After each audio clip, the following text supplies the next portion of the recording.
In this lecture today, we will talk about how do we determine cause. How do we determine that a risk factor truly is a cause of a disease, all right? Because as you remember, we said that we are interested in epidemiology in measuring the burden of disease, but then also we're interested in understanding its architecture, which comes out of risk factors effects and interventions effects. Interventions are bringing the burden down, risk factors are bringing the burden up. Risk factors can have larger effect sizes or smaller effect sizes, and they can be more or less prevalent in terms of exposure. Interventions in the same way can have larger effectiveness or smaller effectiveness against the problem, and also they can be spread across the population more or less. Okay, so their uptake may be smaller or later. So in a funny way, burden is something that is in between, and then you have risk factors pushing them up and interventions pushing the burden down. And the risk factors, some of them are very strong risk factors, strong effects, some of them are tiny effects, but some of them are very prevalent in terms of exposure of people, some of them are not, all right? So the same way, interventions, some of them are really effective, some of them are not terribly effective, some of them are spread all over population again, and some are not. So think about this in that terms. That is what forms an architecture of the burden of disease. And in epidemiology, we're always interested in relating risk factors with diseases and exploring new ways of living and how they affect diseases, potentially new technologies and how they affect diseases. You see, this is a never-ending task, looking at risk factors for diseases, because life keeps changing and behaviors of people keep changing and technologies keep changing, and every time something new comes along, like mobile phones or the internet or whatever, which people start spending a lot of time on in a massive numbers, you have to evaluate whether it has any effects on their health. Okay? And the same way the intervention spread, whether it has any issues and whether it's effective. But one thing about the risk factors, and one problem with the risk factors, is that if you remember what I told you about how we do science, you can establish correlation. That's quite easy. You can easily realize that two things are correlated.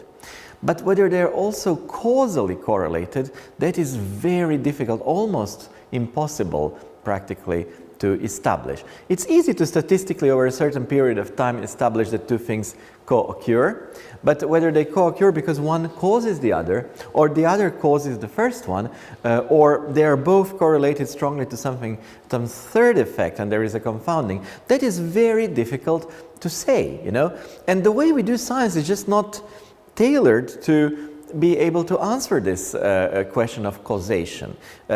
Because of this, there was a lot of court cases in the 20th century against, for example, tobacco industry.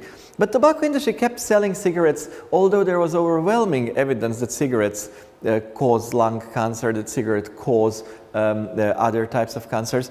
But epidemiologically, it was almost impossible to prove this. You know, you can say it with a great deal of certainty that the two things are correlated, but to prove that one causes the other, you need to understand what chemical compound in the cigarette affects which cellular component and how does it change what gene in order to give rise to cancer. And we just didn't have in those days abilities to follow up that whole cycle and show in a mechanicistic way that one thing really truly over time causes the other thing. We can see that they always come together, but it's so difficult to prove that one causes the other. So you should always think that correlation is one thing. It's good to establish that two things are correlated, but that does not mean that one causes the other. We have even cases of so-called reverse causality when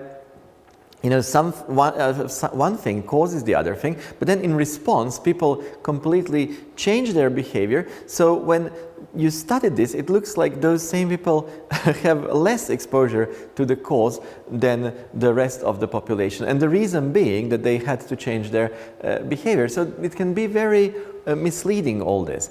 Time obviously has a huge component. Okay, so please have this in mind and keep this in mind when we go through this lecture, because this lecture is going to tell us, once you have done your research, you have acquired your data, you have ran your analysis, you've done even your statistical tests, and they're all showing that there is a phenomenal likelihood that what the risk factor you were studying really is correlated to the disease. That still doesn't mean that they're causally related, and you will need to discuss this in your discussion. How are we going to do this? Well, I'm going to take you through the ways in which we try to determine that something is causally related. So how do we determine cause? Typical steps in search of causes of human diseases is usually it starts with a clinical observation that raises suspicion. For example, admissions of young men with testicular cancer seem to be tripling in recent years. Then you gather further data and you generate a hypothesis.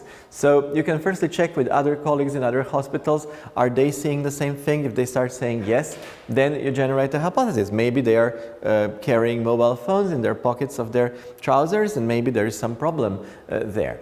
Then what are you going to do? You're not going to start doing a cohort study, because it takes 10 years and more people may get the disease. You're going to firstly do the quick and cheap case control study. You're going to gather cases from several hospitals, and you're going to gather the match controls and look for the difference in exposure, all right?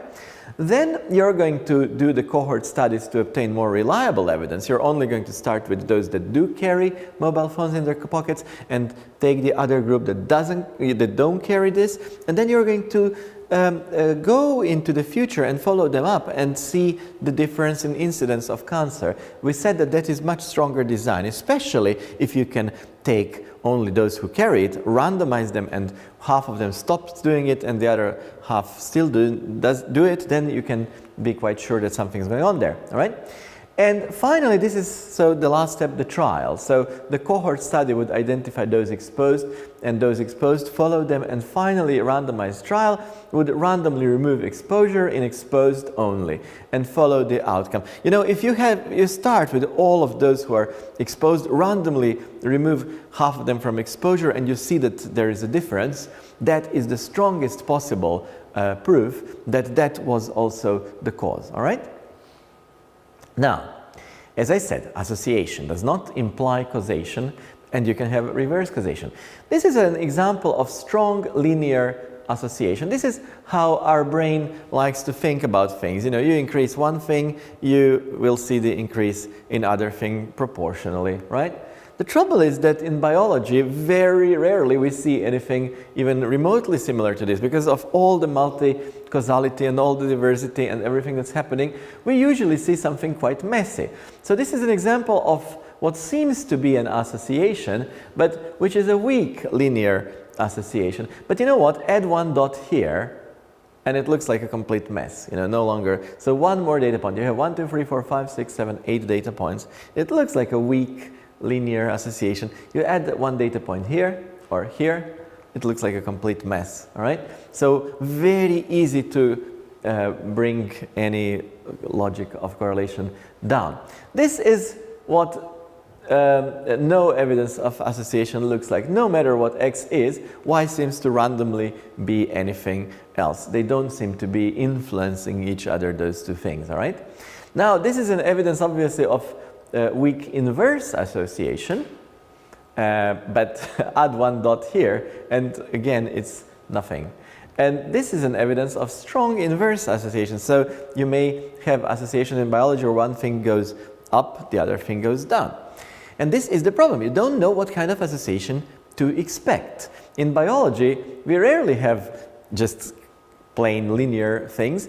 Many times we have relationships which are non-linear, and they may be exponential, there may be going up very fast and then they plateau, or they may have thresholds, so you go up and then there is a threshold, and then you go up again and there is a threshold. You don't know how things work in the body, so you can't assume what the relationship is going to look like. You can just plot what you're seeing and then make some inference. All right, so there are many types of true biological associations which you can't predict, and you just need to look at your data and let the statistician tell you what this looks like. Is there an association or not? Now, what types of causal relationship can we encounter in our research? We can encounter relationships between risk factor and a disease where the cause is both necessary and sufficient to cause a disease. Do you have any examples of this? So flu virus is certainly necessary to cause flu. You can't get a flu if you don't get a flu virus. But is it sufficient to cause a flu? Lead exposure is certainly necessary to cause lead poisoning, but is it sufficient, or do you need susceptibility as well? Excessive exposure to sun is certainly sufficient to cause melanoma, a type of skin cancer.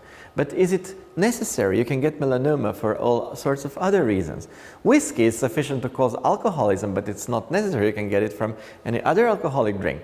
But there's also psychological, psychosocial, economic issues as well involved. Chromosomal rearrangement and Down syndrome.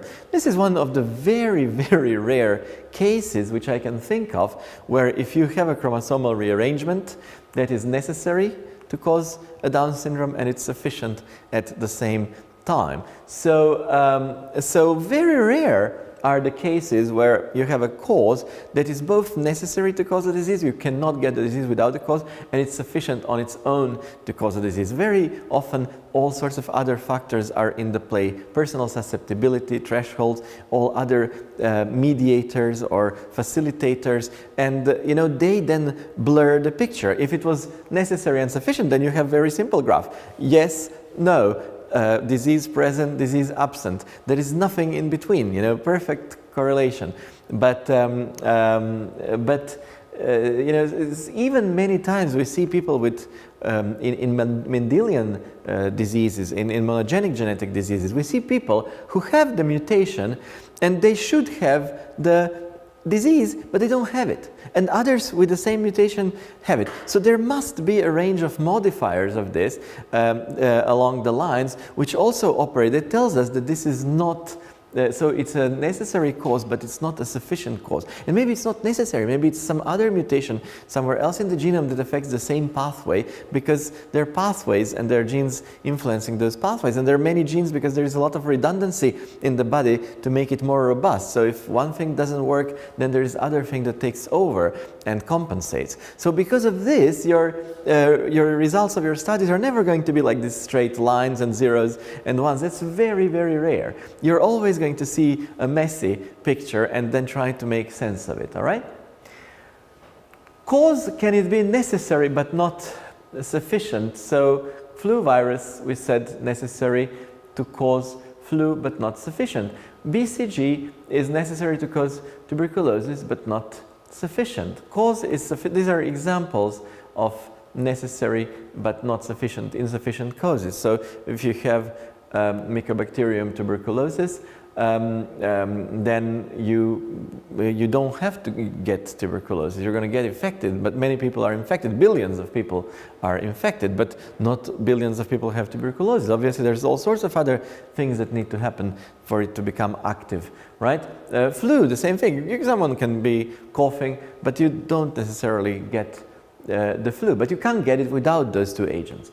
Cause is sufficient but not necessary. Well, smoking is sufficient to actually cause lung cancer, we know that. But it's not necessary. You can get lung cancer for all sorts of other reasons. Irradiation is sufficient to cause hematological cancers like lymphoma and leukemia. If people are subjected to a lot of irradiation, they will develop this. You could see what happened in that example of Chernobyl, right? How this was obviously more than sufficient to increase the incidence of these cancers by several times, if not 30 times. But that's not necessary because there was always some baseline incidence even before that event, right?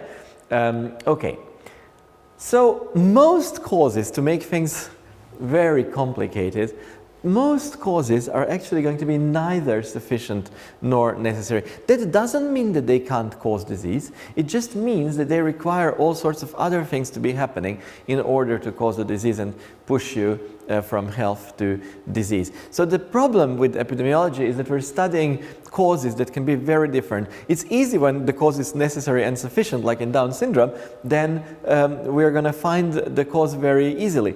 But what when you have a cause which is a true cause, but it's neither sufficient nor necessary?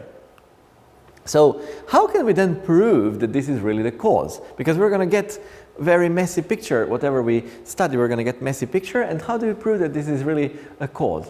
Well, this is cigarettes per day versus incidence of lung cancer. You can imagine how many court cases have been raised in the United States in the 1940s, 50s, 60s, 70s against the tobacco industry. People were asking for compensation for them, but they were always defending themselves in the courts because they would invite some statistician or some expert who would make a case that you cannot prove beyond reasonable doubt in the court of law that the cigarettes caused the cancer. There was always a chance that the cancer could have developed without the cigarettes. So it was impossible to prove the cause because there's always part of people who would not get it, and you can't prove in any individual case that this happened because of the cigarettes. And then if you can't prove it beyond reasonable doubt, you cannot hold anyone accountable, all right? So look what we had at the time, what people had at the time as evidence. Well, the number of cigarettes per day and incidence of lung cancer. I mean, to an experienced researcher and statistician, this looks like a very strong correlation. So correlation is very strong, very apparent. There's nothing here, there's nothing here. The more cigarettes, the more the incidence. But is it causal? Is it causal? Or do these people also drink coffee and it's the coffee that causes lung cancer? All right, so very difficult to prove.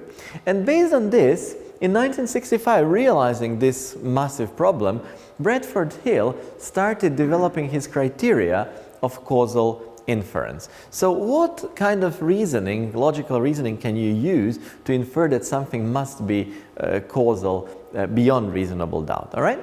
And let's see what these criteria are. He said the first criterion must be temporal relationship. Why? Because the cause must precede the effect. You know, if the effect was first in time and then cause started to act, then that couldn't have possibly been a cause. So this is the first thing. He said temporal relationship, cause must precede the effect. This is the only Bradford Hill's criterion which must be present if we are to establish causal inference, but it's at the same time the weakest criterion. So it is the only one absolutely necessary whenever you have a truly causal relationship. This is the only criterion which is absolutely necessary, but at the same time it's also the weakest because all sorts of things have preceded the effect. And then you see this is the overweight, obesity, and hand hygiene compliance. You can put anything in the graph and it's going to look like it's correlated. But so remember, if I ask you which of the 7 Bradford Hill's criteria is the only one that absolutely needs to be met if we are to assume causal inference, it's temporal relationship, although it's the weakest at the same time. It's so non-specific, all right?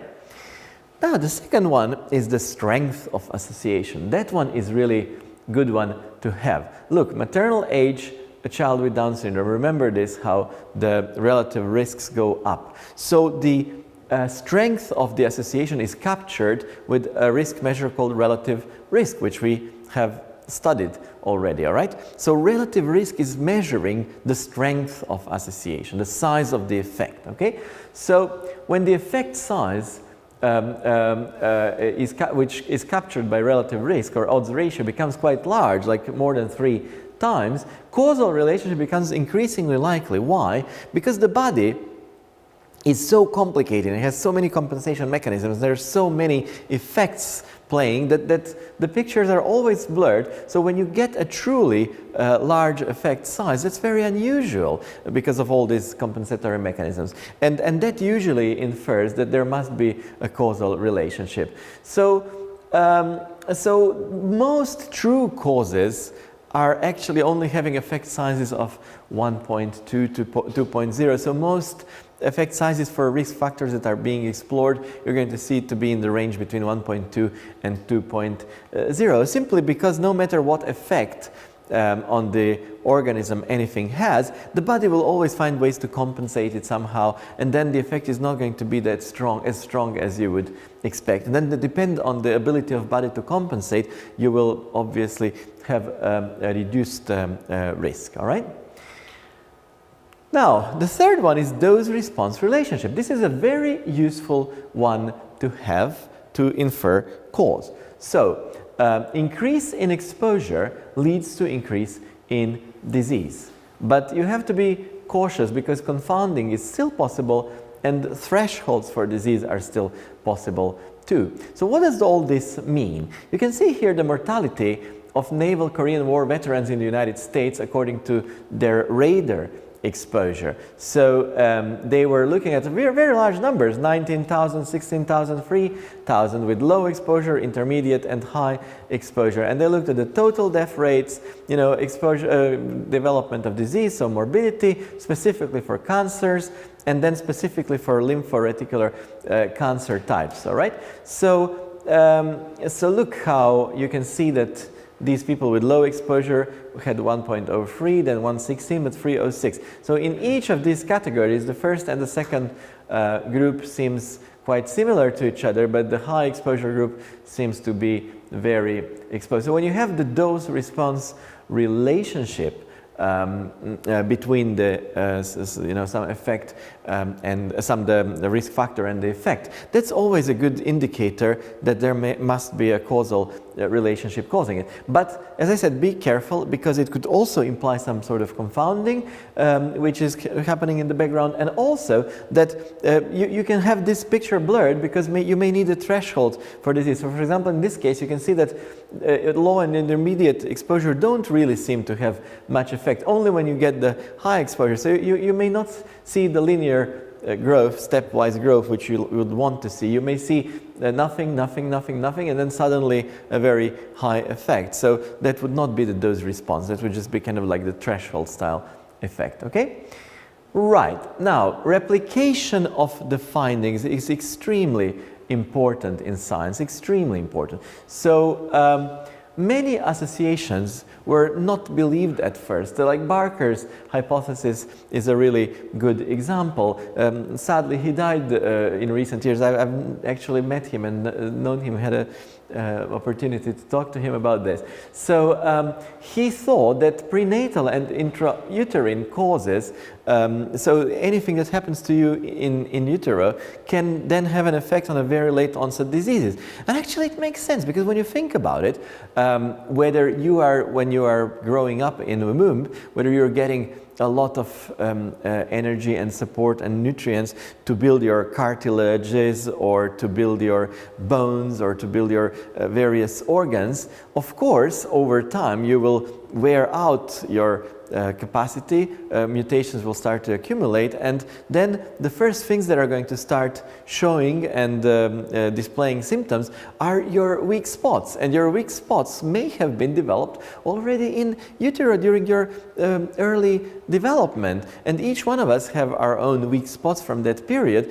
and then after sufficient enough of time, you know, some people start getting diseases where they have weaknesses, and that's how this works. So no one believed this. They thought, oh, come on. But they started studying it and gathering evidence, and there's been at least 20, 30 very good studies all over the world that eventually confirmed this hypothesis. Obviously, this required a very long follow-up, but the more people studied this, the more they started realizing that this may be true. Then biological plausibility. This is something that is a very interesting but very weak criterion, unfortunately, because once you see association between a risk factor and disease, which was unexpected, simply, you know, you measure everything, hypothesis-free science, and suddenly you see association between a risk and disease, and you say, oh, I know why this may be, because this gene is known to be involved in this protein, and this protein is known to be involved in this organ, and this organ sometimes gets affected in this disease. So it's funny how scientists, you know, whenever you tell them, oh, this gene may be associated with this disease. They're going to come with 10 hypotheses why this may be the case, but nobody would come with a single one if they didn't know this from the study. So you have to be extremely careful, because if the study was flawed, there was a bias, there was a problem with the study, and then you got the wrong answer, I will bet you that all scientists will immediately think of 3 reasons why this could be, why these 2 things could be correlated. And then even if you made something up and exposed them to that and said, my study showed this, they will immediately come up with explanations why this is the case. So this is a weak criterion, because scientists will always find explanations to anything. They are imaginative, and everything is correlated to everything else anyway, all right? So it can help if you have a really remarkably specific gene and remarkably specific organ and disease. So for example, if there is a gene which is only expressed in thyroid gland, all right, and you have thyroiditis, and you have a study that connects that gene to thyroiditis, and that gene is only expressed in thyroid gland, that is biological plausibility then, you know, that is biological plausibility. I would believe that. But I would not believe, you know, just a gene and the disease and then someone making up why this may be, all right? Now, consideration of alternate explanations. I mean, this is kind of, it's good. It's always good to invest as much effort in considering all alternate explanations. Why did you find the correlation or association, as we say in epidemiology, between a risk and the disease? And then try to actively rule out. So make an effort to think of other reasons why these 2 things may have been correlated, and then actively rule out those alternative explanations. And then the more effort you invest in this, the more you will be respected as a researcher, and the better your discussion, and the more likely for your paper to get published. But the trouble is, you can never think of all possible explanations and rule them out. Now, cessation of exposure. This is a good one. Why is this a good one? Because that really brings us down to that randomized controlled trial design. So you start with all people who are exposed, and then some of them are stopping being exposed, and then you see that they have less exposure. So famous epidemiologist Richard Doll from the UK, Sir Richard Doll, you know, he followed up British medical doctors for more than 50 years. So obviously a very committed individual, right? And they all started at 45, and he followed them up to, I mean, they started earlier, but he was looking at this period between 45 and 75, and this was the cumulative risk of of cancer in smokers, of mortality rate actually in this particular graph. So this is the people who smoke throughout this entire period. Look at their mortality rate. This is the persons who stopped at the age of 60, so they stopped here. Look how their risk started, divesting from this line, and then stopped at the age of 50. Look how these people started having lower mortality, and then stopped at the age of 40, 30, and these are the lifelong non-smokers. So it is really exciting to see something like this, because this is the best possible proof that this is a cause. Because you dump the cause, you stop getting the disease, and there is no other effect apart from dumping the cause that could have then explained this much difference, all right? Because they all started being exposed with the cause, and then it's the only difference between them all was that some of them were dumping the cause, and by dumping the cause they started having less disease. Now someone can say, but there may be a confounding, maybe they were dumping the cause because they were also changing something else. They moved house, they divorced, they this, so maybe that's the problem, the moving house, the divorcing, the something else, so you can never be completely sure, but this is the best thing we can do in epidemiology, all right? Specificity of association is my favorite one, really, because let's say that you have an epidemic of severe food poisoning in your hospital, and you're trying to gather data on the affected, and you realize they were all, let's say this is somewhere in Guatemala or somewhere, they're all younger than 40, they are all Caucasian, they're all presently traveling, and they all stayed at this very funny hotel, that is going to tell you that the cause must be in that hotel. Why? Because it just, there is a specificity, there is a very unusual exposure which is staying in this particular hotel, which was present only in a tiny minority of people in the population. And then there is a very unusual outcome, which is that they all got food poisoning, so very small group of people. So when you have an extremely rare exposure and an extremely rare disease being correlated, that's a really good causal implication. For example, you remember the chimney sweepers that were very, very important because everyone had, had fire in their home for heating, so everyone had chimneys. You can still see them all over Edinburgh. There's one there, with everyone in the home having their own chimney. So chimney sweepers were important, but they were getting testicular cancer.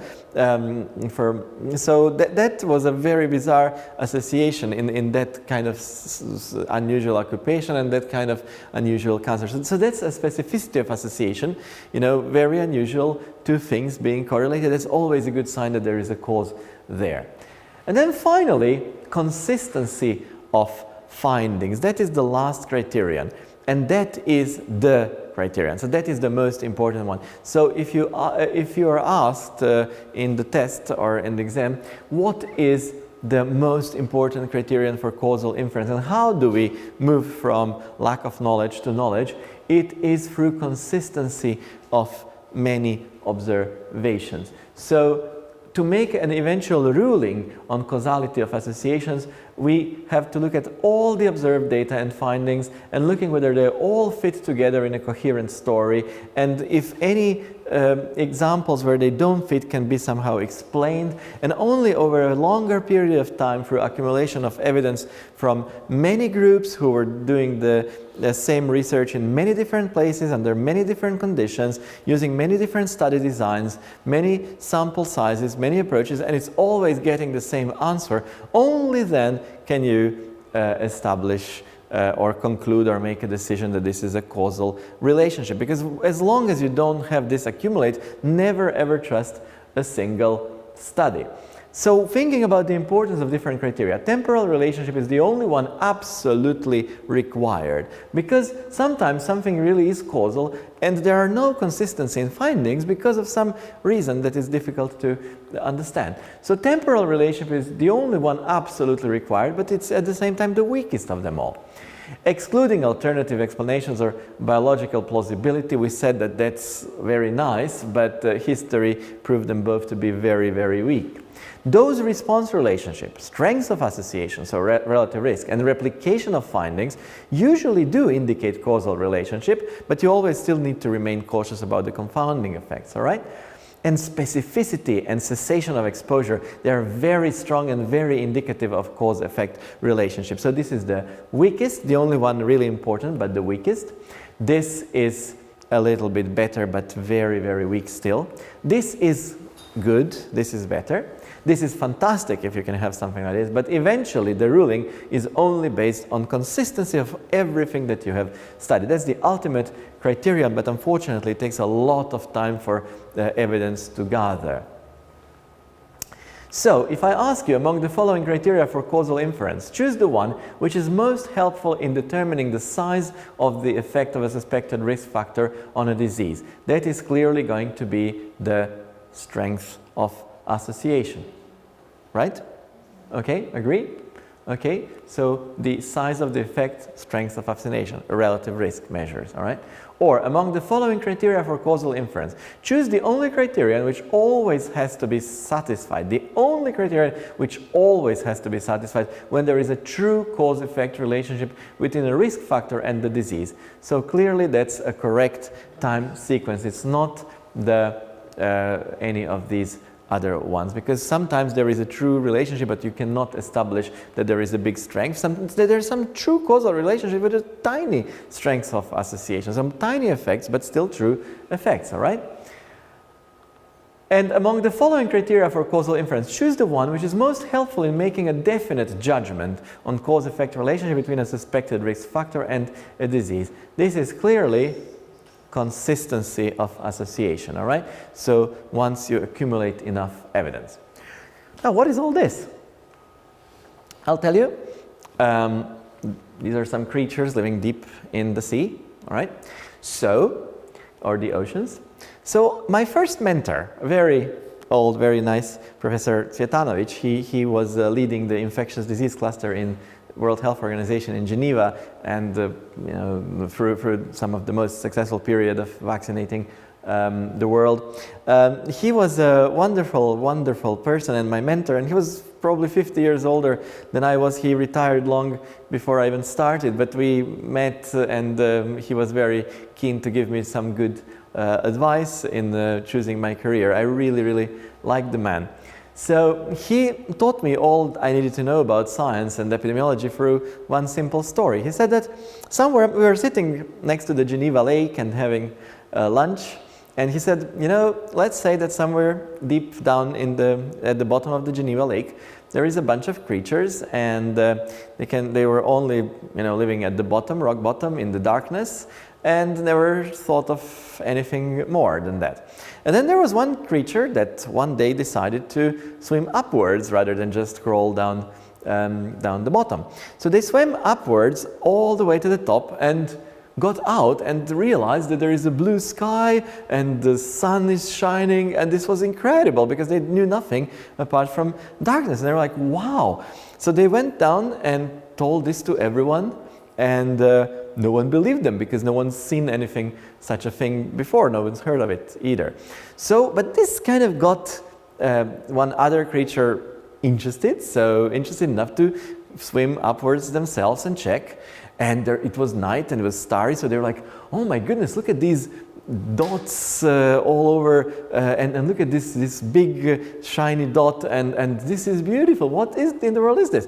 So they came, and this was a completely different story. They said like, oh, there is an end to our world, but it's not blue or shiny. It's tiny little dots, and then one big one. Very interesting, So this was completely the opposite of what the first one saw. So this really got the third one interested, and they swam up, and it was rain and clouds, and flashes of light, and the thunderstorm. And they're like, oh my goodness, and went down and said like, no, it's not blue, it's not dots, it's gray, and there's water and pouring, and there is some flashes of light. And everyone was like, what in the world are these people talking about? I mean, this is completely ridiculous. So they formed a committee of the 5 most wise men, and they all swam upwards together, but it was a cloudy night, and it was just complete darkness, and they came and said that those 3 people were creatures were completely insane, and that there is something that looks like an end of their world, but it's just the same as everything they've known already very well, and that was the conclusion.